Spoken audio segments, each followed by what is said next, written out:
Start.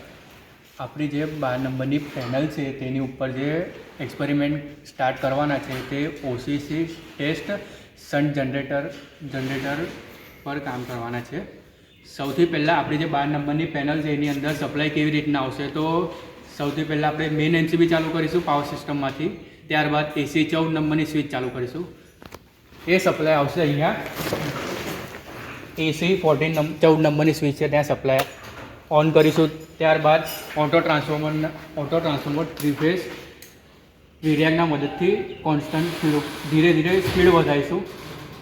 ત્યારબાદ motor start થશે, એની 1500 RPM ઉપર રોટેટ થશે. આજે આપણે ડિવાઇસ જોઈ રહ્યા છે એ 3 ફેઝ ઓટો ટ્રાન્સફોર્મર સ્ટાર્ટર છે. તે સિંક્રોનસ મોટરને સ્ટાર્ટ કરવા માટે યુઝ થાય છે. આપણો જે પ્રેક્ટિકલ છે એ ડીસી શન્ટ જનરેટર ઉપર આપણે પરફોર્મ કરવાના છે. આપણે જે રેટેડ સ્પીડ છે એ 1500 આરપીએમ ઉપર છે, પણ આપણી પેનલ જૂની થવાથી આપણે જે સ્પીડ કરવાના છે એ 1450 આરપીએમ ઉપર કરવાના છે. હવે આપણે આ ઓટો ટ્રાન્સફોર્મરને ફેરવશું. તેની જે સ્પીડ છે એ 1450 આરપીએમ ઉપર જશે. તે ડાયરેક્ટલી જનરેટરને ફેરવશે.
સ્ટાર્ટ.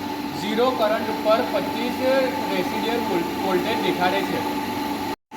આપણું આ જે સેટઅપ છે એ ફિલ્ડ કરંટ અને આર્મેચરનો વોલ્ટેજ દેખાડે છે. આ વેરિયેબલ વોલ્ટેજ સોર્સના મદદથી આપણે ફિલ્ડ કરંટ વધારતા જઈશું. તે 230 વોલ્ટ આવશે ત્યાર સુધી આપણે એને વધારતા જઈશું. આખું ધીરે ધીરે ફિલ્ડ કરંટ વધારતા જઈશું તો 230 વોલ્ટ સુધી વધારતા.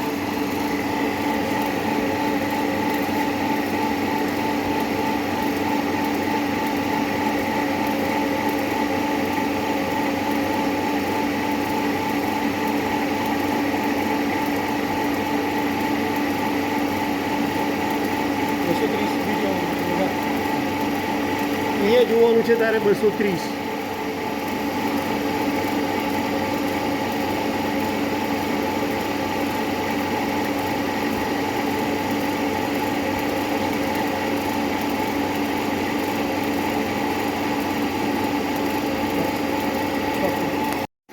આપણી જે ફિલ્ડ કરંટ છે એ 0.5 એમ્પિયરે 238 વોલ્ટ મળે છે.